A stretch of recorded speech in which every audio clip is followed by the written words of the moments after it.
मशहूर कि जिसे अल्लाह ने एक अजीम काम के लिए चुना है। कौन सा काम?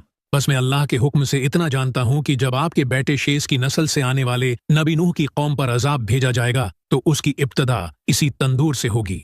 शीस, मेरा तो इस नाम का कोई बेटा नहीं है।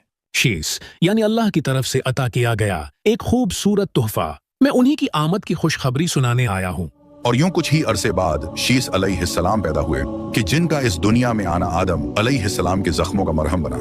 आज हम सब इंसान आदम अलैहिस्सलाम के इसी बेटे शीस की औलाद में से हैं। एक रवायत के मुताबिक अल्लाह ने दो हूरों को इंसानी शक्ल में भेजा कि जिनका नाम नुज़ला और मुंजिला था, कि जिन्होंने आदम अलैहिस्सलाम के बेटों शीस और याफिस से शादी की और इसी से इंसानी नस्ल आगे बढ़ी। जबकि इब्ने जरीर तबरी रहमतुल्लाह अलैह के मुताबिक हजरत आदम की कुल 40 औलादें थीं कि जो 20 जोड़ों की शक्ल में पैदा हुई थीं।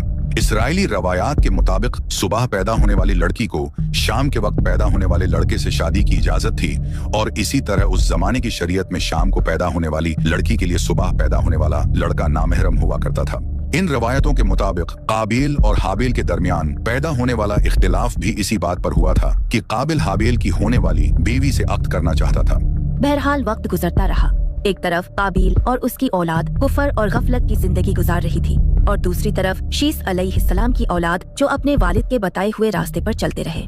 सलामती हो अल्लाह के नबी शीस पर। बेशक अल्लाह ने आपको नबी बनाकर भेजा और आप पर 50 सहीफे नाजिल फरमाए।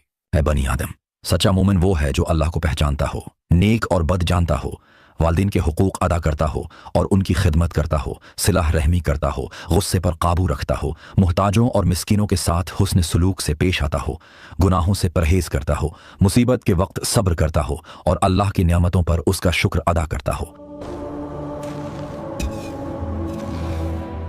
ए वालिद, शीस आपसे मिलने आए हैं। वालिद, आपने मुझे याद फरमाया था।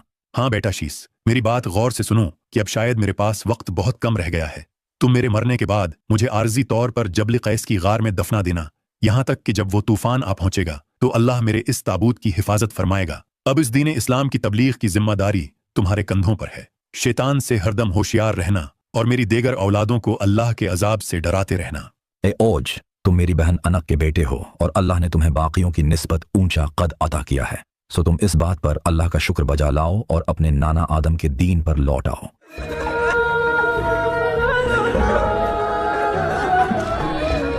हम आइन वसीयत के मुताबिक इन्हें यहीं दफनाएंगे। ऐ लोगों, करीब है वो वक्त कि जब मैं भी इस दुनिया फानी से रुखसत हो जाऊं। मेरे बाद तुम लोग उन 50 सहीफों से जो मुझ पर नाजिल हुए हिदायत लेते रहना और बनी काबिल के लोगों से जितना हो सके दूर रहना, क्योंकि शैतान ने उन्हें भी अपनी तरह बगावत पर उतार लिया है। मैं तुम लोगों को एक अजीम तूफान